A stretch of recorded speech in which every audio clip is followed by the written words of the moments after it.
Hello students, welcome to your history virtual classroom.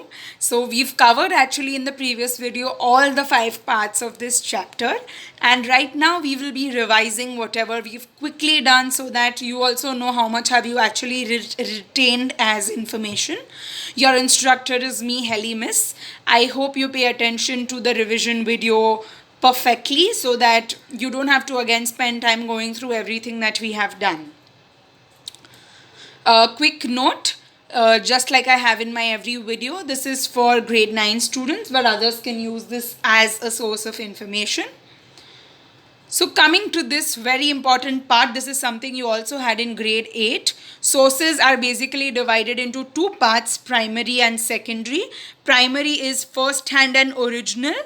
It is as it was earlier, and secondary is something that's edited or recreated.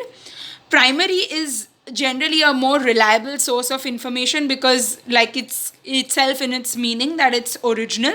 Secondary needs to be verified, but it depends on an individual. If you don't need to verify, you can go ahead with it, but you could also be proven wrong if your information is incorrect when it is a secondary source of information. Going to the next slide. So this is broadly that we covered. We have already covered a lot of this in grade 8, but I chose to cover what was different in grade 9 from grade 8.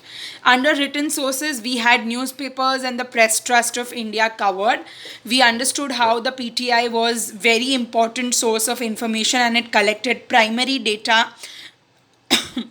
It has its offices set up in India and has tie-ups with many international agencies.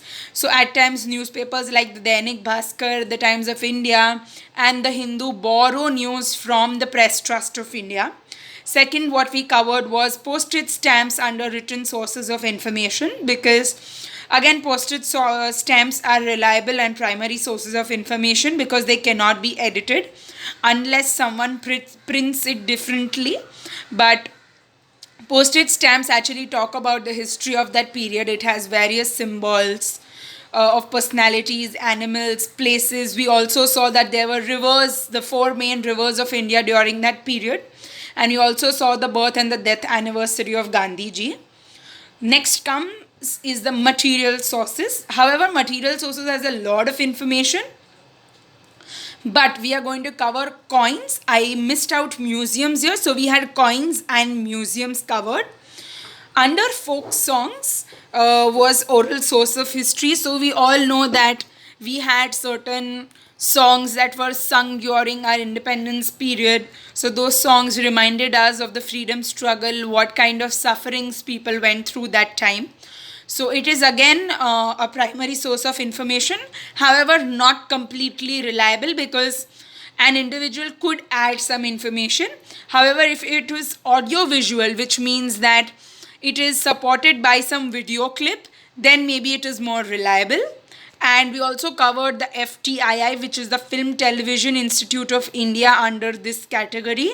And we also solved various exercises under each of this.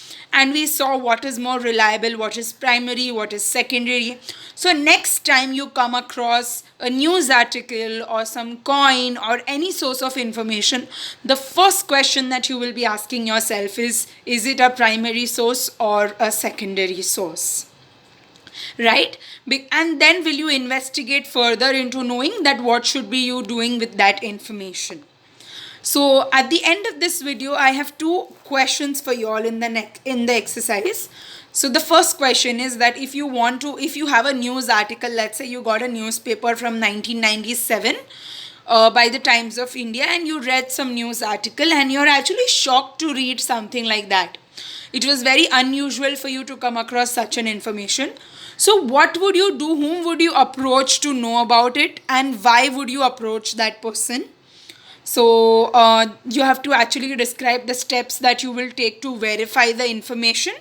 Second, let's say you read that Hitler is a very cruel man, and you have 2 ways to verify this information. First is you talk to a person who has actually survived in the Nazi camp. We all know about Nazi camps, the camp where Hitler kept people and actually killed them, but that's again secondary source of information, and because we've watched that. But here I'm asking you if there's a person who was a part of that camp, and here there's also a wax museum that you can go and read about Hitler on.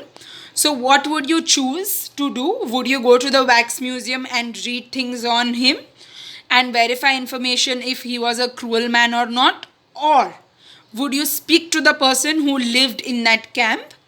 So you're supposed to write your answer in 2 to 3 points for each of these. Thank you so much, students. I hope you understood this chapter, because this is the end of this chapter. And kindly go through all the 5 videos properly before you come for this revision class. Again, take care, stay safe, stay anti-corona by washing your hands regularly. And also please take care of your friends and family. Thank you so much.